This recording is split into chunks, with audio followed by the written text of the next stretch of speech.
নমস্কার, আমি শুভাশিস। আমাদের একটা গল্প হোক ইউটিউব অডিও স্টোরি চ্যানেলে আপনাদের স্বাগত। আজকের গল্প হারাধন, কাহিনী প্রভাত কুমার মুখোপাধ্যায়। গল্প পাঠে এবং সমগ্র পরিচালনায় আমি শুভাশিস। গল্প হারাধন। মাথায় বড় ঝাঁকড়া ঝাঁকড়া চুল, বহুকাল তাহাতে তৈল স্পর্শ ঘটে নাই। কৃষ্ণবর্ণ কৃষ দেহ, কোটরগত চক্ষু, অতি ছিন্ন মলিন বেশি এক প্রৌঢ় ব্যক্তি সিরাজগঞ্জ বাজারে রামলোচন সরকারের চাউলের আড়তে আসিয়া বলিল, বাবু মশাই, আজ সারাদিন আমি কিছু খেতে পাইনি। রামলোচন তহবিল মিলাইবার জন্য সম্মুখে রাশিকৃত টাকা পয়সা সিকি দুয়ানি প্রভৃতি লইয়া গনিয়া গনিয়া থাকে থাকে সাজাইয়া রাখিতেছিলেন। ভিখারির প্রতি চোখের দৃষ্টিমাত্র করিয়া একটি পয়সা তাহাকে ঠক করিয়া ফেলিয়া দিলেন। পয়সাটি কুড়াইয়া ট্যাকে গুজিয়া লোকটা করুণ সুরে বলিল, এক পয়সায় কি হবে বাবু, সারাদিন কিচ্ছু খাইনি। এইবার রামলোচন ভালো করিয়া লোকটার মুখের পানে চাহিলেন। চেহারা দেখিয়া তার মনে হইল তাহার মনে একটু দয়ার বোধ, দয়ার সঞ্চার হইল। বলিলেন, ভাত খাবে? লোকটা বলিল, আগে তাই যদি দুটি আজ্ঞে হয়। আচ্ছা বসো তাহলে, সন্ধ্যেটা দেখিয়েই দোকান বন্ধ করব। বাসায় গিয়ে তোমার ভাত খাওয়াবো। বাসায় নিয়ে গিয়ে তোমায় ভাত খাওয়াবো। ওই যে পয়সাটা দিলাম, ময়রার দোকানে গিয়ে কিছু মিষ্টি কিনে ততক্ষণ জল খাও গিয়ে। বলিয়া তিনি তহবিল মিলাইতে মন দিলেন। রামলোচন সরকার জাতিতে কায়স্থ। তাহার নিবাস এই স্থানে নহে, তবে এই জেলাতেই বটে। বাজারে এই চাউলের আড়তটি তাহার পৈতৃক আমলের। বাজার হইতে কিছু দূরে নদীর সন্নিকটে দ্বিতল বাসা বাটিখানি তাহার পিতা নির্মাণ করাইয়াছিলেন। পিতার মৃত্যুর পর রামলোচন এবং তাহার কনিষ্ঠ পদ্মলোচন উভয় ভ্রাতায় মিলিয়া কারবার চালাইতেন। পিতার জীবিতকালে উভয়ের বিবাহ হইয়াছিল। বড়বধূর নাম তারা সুন্দরী, ছোটটির নাম রাধারানী। বাড়িতে বিধবা মাতা ছিলেন।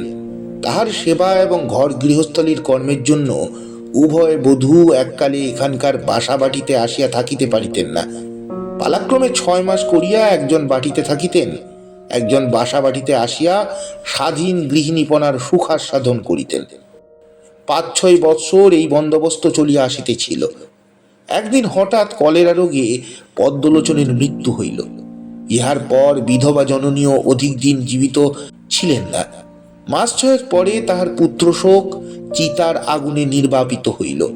সেই অবধি তারা সুন্দরী সিরাজগঞ্জের বসত বাটিতে কায়েম হইলেন। রাধারানী তাহার শ্বশুরের ভিটা আলগাইয়া পড়িয়া রহিলেন। বড়বধূ অবশ্য মাঝে মাঝে গিয়া থাকেন, কিন্তু অনেক দিন থাকিতে পারেন না। বাসা বাটিতে কর্তাকে অতিথি অভ্যাগতকে ভাত জল দেয় কে? সম্প্রতি দিন 15 হইল ছোট বধূ বাসা বাটিতে আসিয়া রহিয়াছেন, কারণ তারা সুন্দরী এখন সন্তান সম্ভাবিতা, দিনও ঘনাইয়া আসিয়াছে। তহবিল মেলানো শেষ করিয়া টাকাগুলো বাসায় লইয়া যাইবার জন্য খেরুয়ার থলিতে ভরিয়া রাখিয়া সন্ধ্যার প্রাক্কালে রামলোচন ঠেলো হুকা হাতে করিয়া তামাক সেবন করিতেছিলেন। এমন সময় পূর্ব কথিত সেই ভিখারি আসিয়া দোকানে প্রবেশ করিল। রামলোচন বলিলেন, কি হে, জলটল কিছু খেলে? আগে হ্যাঁ, 1 পয়সার বাতাসা কিনে জল খেলাম। বেশ, তোমার নাম কি? আমার নাম শ্রী হারাধন দত্ত, কায়স্থ। কায়স্থ? বেশ বেশ, আচ্ছা বসো ওইখানটায়। বলিয়া যে চৌকিখানার এক প্রান্তে তাহার গদি, চক্ষুর ইঙ্গিতে রামলোচন তাহারই অপর প্রান্ত দেখাইয়া দিলেন। হারাধন বসিল। হুকায় কয়েক টান দিয়া রামলোচন বলিল, কায়স্থ? বটে বটে, তা তোমার এমন অবস্থা হলো কি করে? হারাধন নীরবে আপন ললাটে হস্তার্পণ করিল। রামলোচন বলিল, হ্যাঁ হ্যাঁ, সে তো বটেই, অদৃষ্টই হচ্ছে মূলাধার। বাড়ি কোথায়? বাড়ি কোথায় তোমার? কোথাও নেই। বাড়ি থাকলে কি ঘরে ভিক্ষা করতে বেড়াই বাবু? বাড়ি ঘর থাকলে কি পথে ভিক্ষা করতে বেড়াই বাবু? তবু তোমার বাপ পিতামহ কোথায় থাকতেন, কোথায় তুমি জন্মেছিলে, কোথায় ছেলেবেলা কাটিয়েছো, সেসব বলতে পারো? এসব তো বলতে পারো। হারাধন মাথা নাড়িয়া একটি দীর্ঘ নিঃশ্বাস ফেলিয়া বলিল,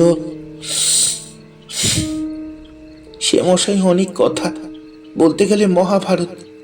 রামলোচন ভাবিলেন পূর্বে বোধ হয় ইহার অবস্থা ভালো ছিল, গ্রহ বৈগুণ্য বেশে এখন এরূপ দাঁড়াইছে। সে সকল কথা বলিতে বোধ হয় লজ্জার দুঃখ অনুভব করিতেছে।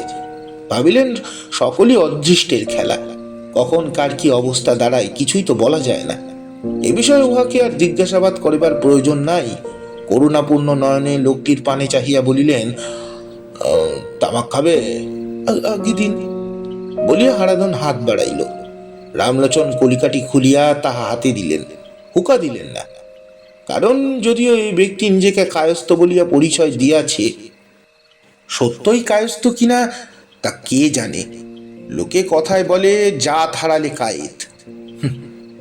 হারাধন কলিকাটি লইয়া তাহার অঙ্গুলি পুটে ধারণ করিয়া হস্ত দ্বারা কৃত্রিম হুকা রচনা করিয়া খুব জোরে জোরে দুই তিনটি দম লাগাইল।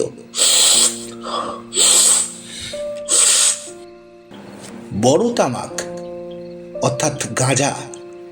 হারাধন বলিল, মাঝে মাঝে চলে বই কি বলিয়া কলিকাটি সে রামলোচনকে প্রত্যার্পণ করিল। রামলোচন তখন সেটি নিজের হুকোয় বসাইয়া দু একটা টান দিয়াই বুঝিতে পারিল উহাতে আর কিছু অবশিষ্ট নাই। তখন সন্ধ্যা হইয়া আসিতেছে।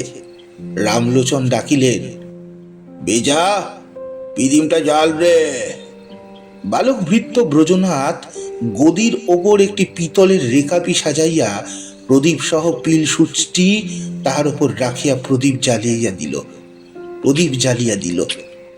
রামলোচন তখন হরি বল, হরি দুর্গা দুর্গা জয় মা অন্নপূর্ণা প্রভৃতি দেবদেবীর নামোচ্চারণ পূর্বক প্রণাম করিলেন। বেজা তারপর প্রদীপটি হাতে করিয়া দোকানের সর্বত্র ঘুরাইয়া সন্ধ্যা দেখাইয়া আসিল। দোকানের গোমস্তা এবং ওজনদার উভয় মিলিয়া সকল দ্বার ও জানলাগুলো সাবধানে বন্ধ করিয়া মোটা মোটা হুড়কা তুলিয়া দিল। চাউলের বস্তা প্রভৃতি যথাস্থানে বিন্যস্ত করিয়া নিজ নিজ পিরিহান চাদর প্রভৃতি লইয়া দাঁড়াইল। রামলোচন পূর্বেই প্রস্তুত হইয়া অপেক্ষা করিতেছিলেন। পকেট হইতে চাবির গোছা বাহির করিয়া গোমস্তার হাতে দিয়া টাকার থলি হাতে লইয়া আড়তের বাহিরে আসিয়া দাঁড়াইলেন। কর্মচারীগণ বাহির দ্বারটি বন্ধ করিয়া তাহার নানা স্থানে বড় বড় তালা লাগাইয়া চাবির গুচ্ছ প্রভুকে প্রত্যার্পণ করিল। এসো হে হারাধন বলিয়া রামলোচন অতিথি এবং ভৃত্য সহ বাসা অভিমুখে চলিলেন। কর্মচারীরা তাদের প্রণাম করিয়া স্ব স্থানে প্রস্থান করিল। হারাধনকে বাসায় লইয়া গিয়া বাহিরের ঘরের বারান্দায় তাহাকে বসাইয়া রামলোচন বলিলেন, রান্নার তো এখনো দেরি আছে, তুমি এখানে বসো ততক্ষণ, আমি বাড়ির মধ্যে গিয়ে হাত মুখ ধুয়ে কাপড় ছেড়ে আসি। বলিয়া তিনি আগন্তুকের বস্ত্রের প্রতি দৃষ্টিপাত করিয়া বলিলেন, তুমি কি কাপড় ছাড়বে? একখানা ধুটি টুটি পাঠিয়ে দেব? হারাধন বলিল, হলে তো ভালোই হয়। আচ্ছা বসো বলিয়া রামলোচন অন্তঃপুরের মধ্যে প্রবেশ করিলেন। নিজ শয়ন ঘরের বারান্দায় গিয়া দেখিলেন ভিতরে তাহার স্ত্রী কোলের ছেলেটিকে দুধ খাওয়াইতেছেন। ছোট বউ সেখানে বসিয়াছিলেন। ভাসুরের পদশব্দ পাইয়া অপর দ্বার দিয়া তিনি পলায়ন করিলেন। রামলোচন প্রবেশ করিয়া টাকার থলি আড়তের চাবির গুচ্ছ লোহার সিন্ধুকে বন্ধ করিতে করিতে বলিলেন, ওগো দেখো, একজন ভিখিরি সারাদিন কিছু খায়নি, তাকে সঙ্গে করে এনেছি। তাকে দুটো ভাত দিতে হবে আর কিছু জল খাবার, দু এক টুকরো শশা কি পেঁপে আর কিছু মিষ্টি যদি থাকে। বেজাকে পাঠিয়ে দাও, বাইরের বারান্দায় সে বসে আছে। আর দেখো, একখানা ছিঁড়া খোড়া ধুতি যদি থাকে বের করে দিতে পারলে ভালো হয়, সে কাপড় ছাড়বে। কথাগুলো শুনিয়া তারা সুন্দরী সবিস্ময়ে স্বামীর মুখে পানে চাহিলেন। বলিলেন, ভিখিরি না কুটুম, এত খাতির যে? রামলোচন হাসিয়া বলিলেন, বড় কুটুম, তোমার ভাই। ওগো ভিখিরি হলেও সে ছোট লোক নয়, কায়স্থ সন্তান। আমিও যা, সেও তাই। তবে অবস্থার গতিকে সে এখন ভিখিরি, আমি ছেলের মহাজন। ও আচ্ছা, তা দিচ্ছি বলিয়া তারাসুন্দরী খোকাকে দুধ খাওয়ানো শেষ করিতে মন দিলেন। রামলোচন মুখ হাত ধুইবার আয়োজন করিলেন। জলযোগ শেষ করিয়া অর্ধ ঘণ্টা পরে তিনি বাহিরের ঘরে গিয়া দেখিলেন হারাধনের সে চেহারা আর নাই। স্নানান্তে ধৌত বস্ত্র পরিধান করিয়া এখন তাকে ভদ্রলোকের মতোই দেখাইতেছে। রামলোচন জিজ্ঞাসা করিলেন, ইহে, চান করেছো তো দেখছি। হারাধন বলিলেন, আগে হ্যাঁ, নদীতে গিয়ে চান করে এলাম। কিছু খেলে টেলে? খেলাম বই কি, বড় গিন্নি খানিকটা ফুটিয়ে আর গুড় পাঠিয়ে দিয়েছিলেন, তাই দিয়ে এক ঘটি জল খেয়ে প্রাণটা শীতল হলো। রামলোচন হাসিয়া বলিলেন, বড় গিন্নি কি মেজ গিন্নি তা তুমি জানলে কি করে? তুমি এর মধ্যে আমার সাংসারিক খবর সব পেয়ে গেছো দেখছি। আগে হ্যাঁ, আপনার চাকর, আপনার বেজা চাকরকে জিজ্ঞেস করে সব কথাই জেনে নিলাম। রামলোচন সেখানে বসিয়া হারাধনের সঙ্গে কথাবার্তা কহিতে লাগিলেন। সন্ধ্যার পর প্রতিদিনই তিনি বৈঠকখানার ঘরে আহারের পূর্বে দু এক ছিলিম বড় তামাক সেবন করিয়া ক্ষুধায় শান দিয়া লন। কেহ সাথী জুটিলে তাহার সঙ্গে বসিয়া, নচেত একাকী। বড় তামাকের প্রসঙ্গ ইতিপূর্বেই হারাধনের সহিত তাহার হইয়া গিয়াছিল, এবার তাহা কার্যে পরিণত হল। নেশাটি ক্রমে জমিয়া উঠিতে লাগিল। তখন রামলোচন অত্যন্ত উদার হইয়া পড়িলেন। হারাধনের কষ্টের কথা শুনিয়া তাহার মনটি তৎপ্রতি অত্যন্ত স্নেহসিক্ত হইয়া উঠিল। এমনকি প্রস্তাব করিলেন হারাধন যতদিন ইচ্ছা এখানে অতিথি স্বরূপ অবস্থান করিতে পারে। রাত্রি ৯টার সময় বেজা আসিয়া সংবাদ দিল তাহার আহার প্রস্তুত। হারাধনকে লইয়া রামলোচন অন্তঃপুরের মধ্যে প্রবেশ করিলেন। তাহার শয়ন ঘরের বারান্দাতে আহারের স্থান হইয়াছিল। হারাধন বসিয়া মুক্ত দ্বার পথে ঘরের ভিতর দৃষ্টি করিয়া বলিল, এই ঘরেই আপনার শয়ন হয় বুঝি? রামলোচন বলিলেন, হ্যাঁ, এই ঘরখানিতেই আমি শুই। এই পাশাপাশি ঘর দুখানি আমার দুই ভাইয়ের ছিল আর কি। ভাই তো আমার দাগা দিয়ে চলেই গেলেন বলিয়া গাজার প্রভাবে তাহার পুরাতন ভাতৃশোক নতুন হইয়া উঠিল। ভাত খাইতে খাইতে কোচার খুঁটে তিনি চক্ষু মুছিলেন। হ্যাঁ, সবই তো আমি শুনেছি বলিয়া হারাধন ঊর্ধ্বমুখে একটি দীর্ঘশ্বাস ফেলিল। ছোট বধূ রাধারানী ভাত বাড়িয়া দিয়া গিয়েছিল। এমন সময় সে ভাসুরের দুধের বাটি লইয়া আসিয়াছিল। ভাসুর ও আগন্তুকের সেই কথোপকথন শুনিয়া ঘুমটা ঈষৎ ফাঁক করিয়া আগন্তুকের পানে চাহিল। হারাধনের দৃষ্টিও ঠিক সেই সময় অবগুণ্ঠনবতীর পানে ফিরিল। উভয়ের চোখাচোখি হইবা মাত্র রাধারানীর বোধ ও বিরক্তি জ্ঞাপন করিল। হারাধন তখনই মাথা নিচু করিয়া সন্তপ্ত স্বরে বলিল, হরি হে, তোমার ইচ্ছা। রামলোচনের সুনজরে পড়িয়া গিয়া হারাধন পরম আরামে তথায় অধিষ্ঠান করিল। রাতে উঠিয়া বাবুর সঙ্গে নদীতে স্নান করিতে যায়। স্নানান্তে কিঞ্চিত জলযোগ করিয়া বাবুর সহিত আড়তে গিয়া বসে। রামলোচন দেখিলেন হিসাবপত্র লিখিতে সে সুদক্ষ। গত বৎসরের সালতামামি হিসাব এখনো করা হয় নাই। সেই হিসাব প্রস্তুত করিবার ভার তিনি হারাধনের প্রতি অর্পণ করিয়া নিজে হুকা হাতে মনের সুখে ধূমপান করিতে লাগিলেন। এইরূপে ১০-১২ দিন কাটলে রামলোচনের স্ত্রী তারাসুন্দরী একটি পুত্র প্রসব করিলেন। পূর্বে তাহার ২টি সন্তান জন্মিয়াছিল। সূতিকাগৃহ হইতে নানা রোগে ভুগিয়া তাহার জননীর কোল শূন্য করিয়া চলিয়া যায়। তাই রামলোচন এবার বিশেষ সাবধানতা অবলম্বন করিয়াছিলেন। স্থানীয় হাসপাতালের ডাক্তারবাবু এবং পাশ করা ধাত্রী প্রতিদিন আসিয়া সকল বিষয় তদারক করিয়া উপদেশ এবং ঔষধের ব্যবস্থা প্রদান করিতেছেন। এই গোলমালে রামলোচন এবং নিয়মিতভাবে দোকানে যাইতে পারে না। মাঝে মাঝে দু এক ঘন্টা গিয়া গদিতে বসেন। তাহার পর হারাধন এর প্রতি দোকানের ভার দিয়া চলিয়া আসেন। সন্ধ্যার পূর্বে গিয়া ক্রয় বিক্রয়ের হিসাব পরীক্ষা করেন, তহবিল বুঝিয়া লন। গোপনে কর্মচারীদের জিজ্ঞাসাবাদ করিয়া দেখিয়াছেন হারাধন হিসাবের কোথাও এক পয়সার গড়মিল করে নাই। হারাধনের প্রতি বাবুর এই নির্ভর বিশ্বাস দেখিয়া কর্মচারীরা কিন্তু মনে মনে চটিতে লাগিল। কোথাকার চাল নেই, চুলা নেই, কে তার ঠিকানা নাই, তাহার প্রতি এতটা বিশ্বাস জ্ঞাপন করা যে বাবুর পক্ষে নিতান্তই মূঢ়তা হইতেছে, ইহারা অন্তরালে বলা বলি করিতে লাগিল। দোকানের গোমস্তা নরহরি সাহা একদিন তাহা মনের এই সন্দেহের কথা বাবুকে বলিয়াও ছিল, কিন্তু বাবু তাহা হাসিয়া উড়িয়া দিয়েছিলেন। নরহরি ইহাতে ক্ষুণ্ণ হইয়া সরকার আর ওজনদারের নিকট বলিয়াছিল, ভালোই তোরে বলেছিলাম, কিন্তু বাবু তো শুনলেন না। শুনবেন কেন? কাঙালের কথা বাসি না হলে তো বৃষ্টি লাগে না। অশৌচান্তে তারাসুন্দরী আতুরঘর হইতে বাহির হইয়া নাইবার এবং ধুইবার জন্য ঘরে উঠিলেন। একদিন তিনি স্বামীকে জিজ্ঞাসা করিলেন, হ্যাঁ গা, তোমার গেল বছরের সালতামামি হিসাবটা হয়ে গেছে কি? কেন? ছোট বউ বলছিল, দিদি বড় ঠাকুরকে জিজ্ঞাসা করো এই বছরে কত টাকা মুনাফা হয়েছে। আমার ভাগের অর্ধেক টাকা বড় ঠাকুর দেন, তবে তীর্থধর্ম করে আসি। শুনিয়া রামলোচন গুম হইয়া রহিলেন। স্বামীকে নীরব দেখিয়া তারাসুন্দরী জিজ্ঞাসা করিলেন, কি ভাবছ? রামলোচন বলিলেন, আমি ভাবছি কি শুনবে। পদ্মলোচন তো 5 বছর হলো গিয়েছে, কই এতকাল তো ছোট বৌমা কোনো কথা উত্থাপন করেননি, আজ হঠাৎ এই কথা কেন? বড় বউ বলিলেন, কেউ বোধহয় সলা পরামর্শ দিয়েছে যে আড়তের অর্ধেকের মালিক তো তুই, তোর ভাসুরি ভাগ একলা সব খাবি কেন? কেউ কে এই বুদ্ধি দিয়ে এলে? হ্যাঁ, সন্ধান নিতে পারো? দেখবো, চেষ্টা করি।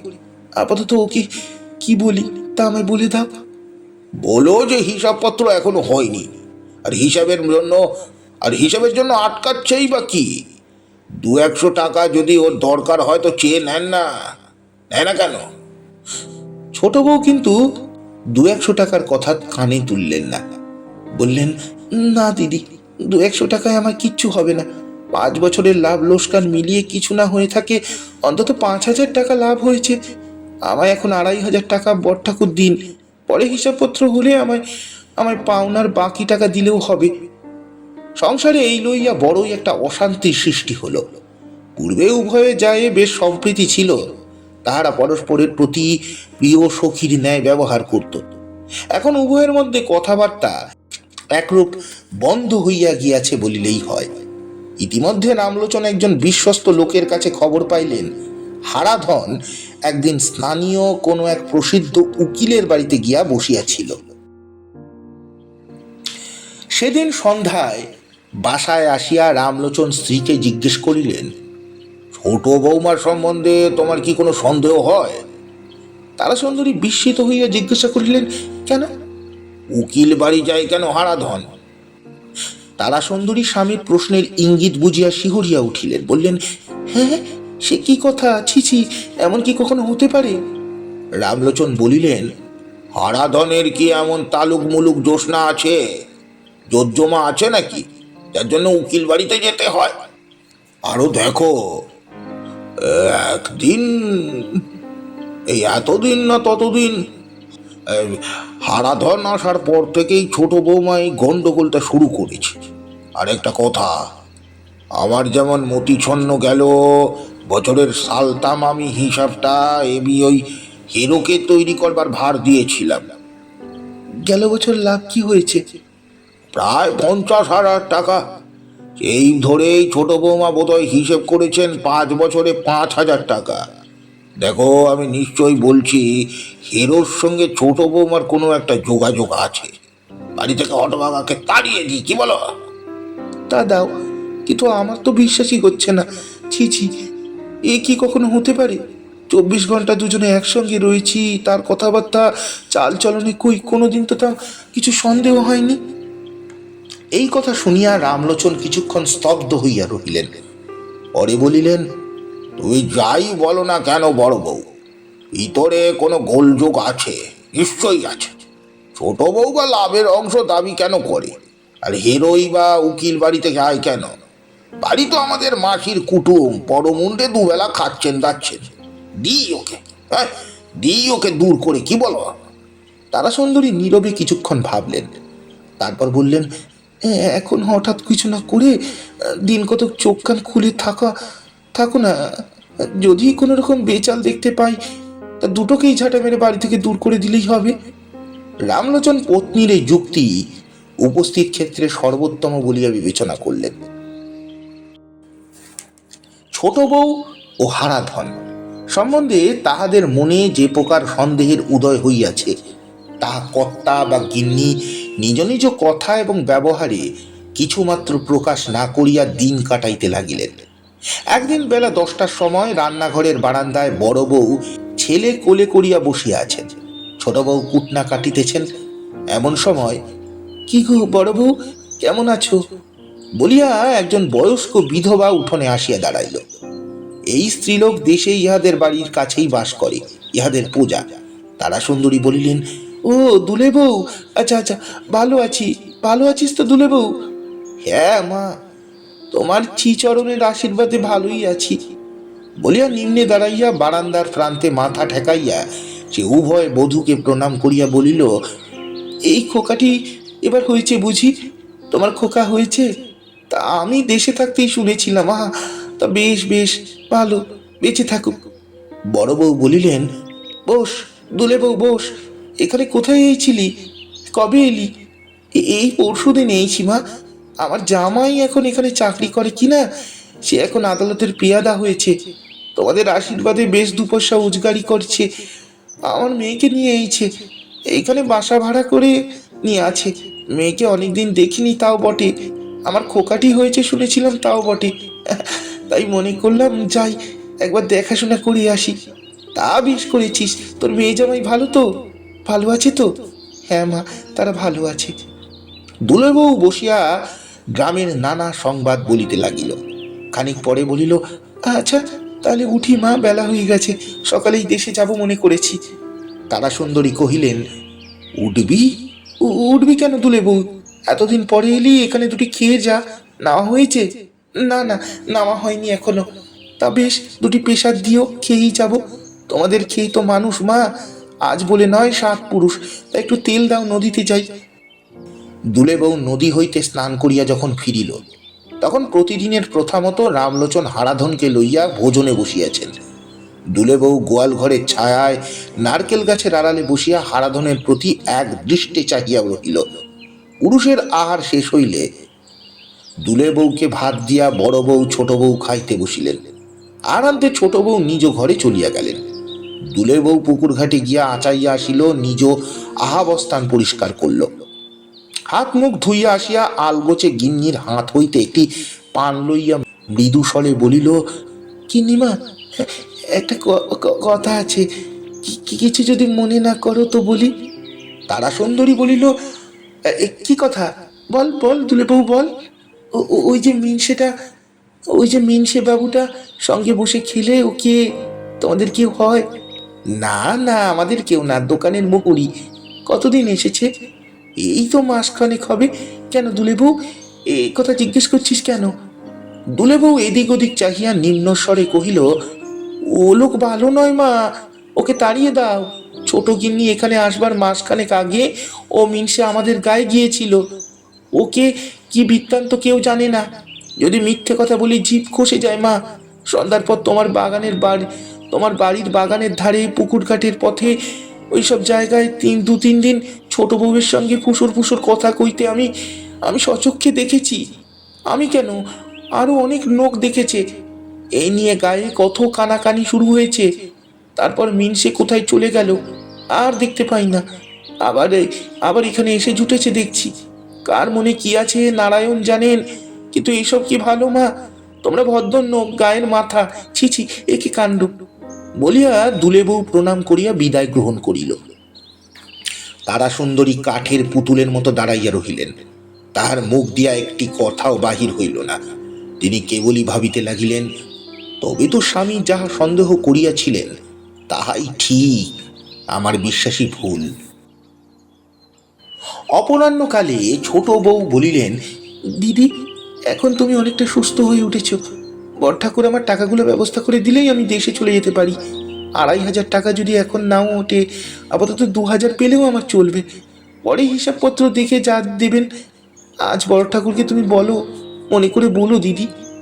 বড় বউ গম্ভীর স্বরে বলিলেন, আচ্ছা বলবো খন। তবে মনে মনে বলিল, তোমায় হাতে নাতে একবার ধরি, দাঁড়াও, ধরে আচ্ছা করে ঝাঁটা পেটা করি, তারপর বোধ হয় তুমি দেশে না গিয়ে কাশী কি বৃন্দাবন যেতেই চাইবে। রাত্রে আহারাদির পর নিজ কক্ষে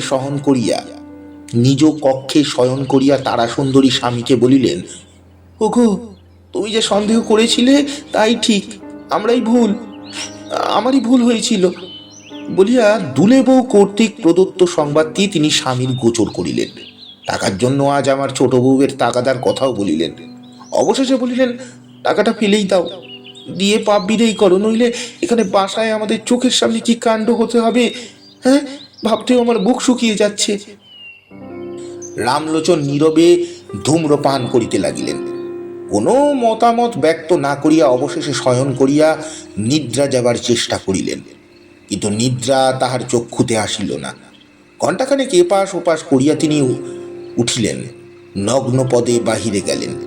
উঠোনে নামিয়া দ্বার খুলিয়া আস্তে আস্তে বৈঠকখানার ঘরের বারান্দার নিম্নে গিয়া দাঁড়াইলেন। এই কয়দিন গভীর রাত্রে প্রায় তিনি এরূপ রোদে বাহির হইতেছেন। দেখিতে আসেন হারাধন নিজ স্থানে শয়ন করিয়া আছে কি না। অন্যান্য দিন বৈঠকখানা ঘরের বাহির হইতে বন্ধ দেখিতে পান, আজ দেখিলেন বাইরে শিকল চড়ানো। দেখিয়া তাহার মনে সন্দেহ দৃঢ় হইয়া উঠিল। বৈঠকখানার পাশ দিয়া তিনি বাগানে প্রবেশ করিয়া নিজ শয়নকক্ষের পশ্চাতে গিয়া পৌঁছাতে দেখিতে পাইলেন, ছোট বউয়ের ঘরের পশ্চাতে জানলার কাছে এক ব্যক্তি দাঁড়াইয়া ভিতরের মানুষটির সঙ্গে চুপি চুপি কি কথাবার্তা কহিতেছে। সাবধানে আর একটু অগ্রসর হইতেই দেখিয়াই চিনিলেন, এই ব্যক্তি হারাধনই বটে। রাগে তাহার ব্রহ্মাণ্ড জ্বলিয়া উঠিল। তিনি যেন পাগলের মতো হইয়া পড়িলেন। তৎক্ষণাৎ বাঘের মতো লম্ফ দিয়া সজোরে টুটি চাপিয়া ধরিয়া বলিলেন, পাজি নচ্ছাড় হারামজাদা, এই তোর কাজ? আই শালা, তোকে আমি খুন করে এইখানেই পুঁতি বলিয়া হারাধনকে পাড়িয়া ফেলিলেন। উভয়ের মধ্যে মহা ছটাপুটি আরম্ভ হইল। ব্যাপার দেখিয়া ছোট বউ নক্ষত্র বেগে নিজ কক্ষ হইতে বাহির হইয়া তারা সুন্দরীর শয্যা পার্শ্বে আসিয়া তাহাকে ধাক্কা দিয়া বলিতে লাগিল, দিদি দিদি দিদি, ওঠো ওঠো দিদি, সর্বনাশ হলো, বড় ঠাকুর খুন করছেন। কি বলিয়া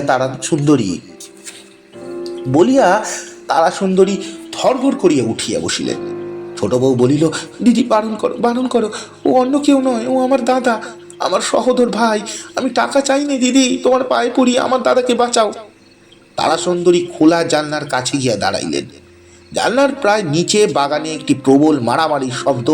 স্বামীর কণ্ঠস্বরে, খুন করবো তোকে, হ্যাঁ খুন করবো তোকে, এই কথা কয়টি শুনিলেন। ভয়ে তাহার কণ্ঠ রোধ হইয়া গেল। তিনি ঠক ঠক করিয়া কাঁপিতে কাঁপিতে করিয়া সেখানে বসিয়া পড়িলেন। বড় বধূর অবস্থা দেখিয়া ছোট বউ নিজেই চিৎকার করিয়া উঠিল, দাদা দাদা, পরিচয় দাও। কিন্তু এই সময় হারাধন উঠিয়া চোঁচা দৌড় দিল এবং রামলোচন তাহার পশ্চাৎ ধাবন করিলেন। সুতরাং ছোট বউয়ের কথাগুলো উভয়ের মধ্যে কাহারও কর্ণগোচর হইল না। হারাধনকে ধরিতে না পারিয়া কিয়ৎক্ষণ পরে রামলোচন যখন ক্ষত বিক্ষত পদে নিজ শয়নকক্ষে প্রবেশ করিলেন, তখন দেখিলেন উভয় বধূই একত্র মেঝের ওপর বসিয়া আছেন। তিনি প্রবেশ মাত্র ছোট বউ উঠিয়া অপর দ্বার দিয়া প্রস্থান করিলেন। রামলোচন বলিয়া উঠিলেন, এরো শালাকে তো ধরতে পারলাম না, পালিয়ে গেল। এখন ডাক ওই হারামজাদিকে, নাক কান কেটে ছাটা মেরে ওই বাড়ি থেকে তাড়িয়ে দাও। বড় বউ বলিলেন, চুপ চুপ, অমন কথা মুখে এলো না। রামলোচন স্থির কথায় অত্যন্ত বিস্মিত হইয়া বলিলেন, কেন কেন এই কথা বলছো কেন? বড় বউ বলিলেন, ওগো, আমাদের মস্ত ভুল হয়ে গেছে, ওই হারাধন আর কেউ নয়, ছোট বউয়ের দাদা। রামলোচন উঠিয়া বলিলেন, সে কি? ওর তো একটা দাদা ছিল, সে পাবনার বাজারে এক রাত্রে একটা খারাপ স্ত্রীলোককে খুন করে ফেরার হয়েছিল, শোনোনি? ওই সেই দাদা? না, হারাধন তো নয়, ওর আসল নাম তো হীরালাল। বলো কি? তারাসুন্দরী বলিলেন, বলো কি ছোট বউয়ের ভাই? হ্যাঁ, বলো কি ছোট বউয়ের ভাই? তা সে ফেরার আসামি এখানে কি করতে এসেছিল? বোনের কাছ থেকে টাকা সংগ্রহ করতে। রামলোচন মেঝের ওপর বসিয়া পড়িল, খাটের পায়ে ঠেস দিয়া বলিল, জল দাও। তারাসুন্দরী উঠিয়া এক গ্লাস জল আনিয়া দিলেন। সমস্ত জলটুকু ঢক ঢক করিয়া পান করিয়া গেলাস নামাইয়া রাখিয়া রামলোচন বলিল, কিন্তু এই কথাটা কি সত্যি, না নষ্ট স্ত্রীলোকের উপস্থিত বুদ্ধি? ইহারা জানিতেন না ছোট বউ দ্বারের পাশে দাঁড়াইয়া ইহাদের কথোপকথন শুনিতেছিল। সে তখনই দুম করিয়া পা ফেলিয়া নিজ কক্ষে গিয়া বাস্ক খুলিয়া তাহা হইতে কতগুলো কাগজ বাহির করিয়া লইল। বড় বউয়ের ঘরে প্রবেশ করিয়া তাহার কোলের ওপর কাগজগুলো ফেলিয়া দিয়া মৃদুস্বরে বলিল, বড়ঠাকুরকে এগুলো পড়ে দেখতে বলো দিদি। লণ্ঠনের আলো বাড়াইয়া দিয়া রামলোচন কাগজগুলো পড়িতে লাগিলেন। এগুলো এই বাসাতে থাকাকালীন হারাধন লিখিয়াছে। ভগিনীর নিকট টাকার তাগাদা, ঠাসুরের নিকট 5 বছরের মুনাফার অংশ হিসাবে অন্তত 2500 টাকার দাবি করার জন্য উপদেশ। উকিলের পরামর্শের কথা, অবশেষে একখানি পত্রে অন্তত 2000 টাকার জন্য পিড়াপিড়ি। স্পষ্টই বোঝা গেল হারাধন এই পত্রগুলো রাত্রে পশ্চাতে জানলা দিয়া হোক অথবা অপর কোনো সুযোগেই হোক তাহার ভগিনীর হাতে দিয়েছিল। পত্রগুলো পড়িয়া রামলোচন বলিলেন, জয় ভগবান, জাতকুল রক্ষা করলে বাবা, বলিয়া পত্রগুলোর মর্ম স্ত্রীকে জানাইলেন। অতঃপর রামলোচন বিধবা ভাতৃজায়াকে ব্যবসায়ে তাহার লাভের অংশস্বরূপ 30 টাকা মাসোহারা বন্দোবস্ত করিয়া দিয়া তাহাকে দেশে পাঠাইয়া দিয়াছিলেন। সমাপ্ত। গল্পটি আপনাদের কেমন লাগলো অবশ্যই জানাবেন। গল্পটি ভালো লাগলে লাইক, কমেন্ট, সাবস্ক্রাইব ও শেয়ার করে আমাকে সাপোর্ট করতে ভুলবেন না। নমস্কার।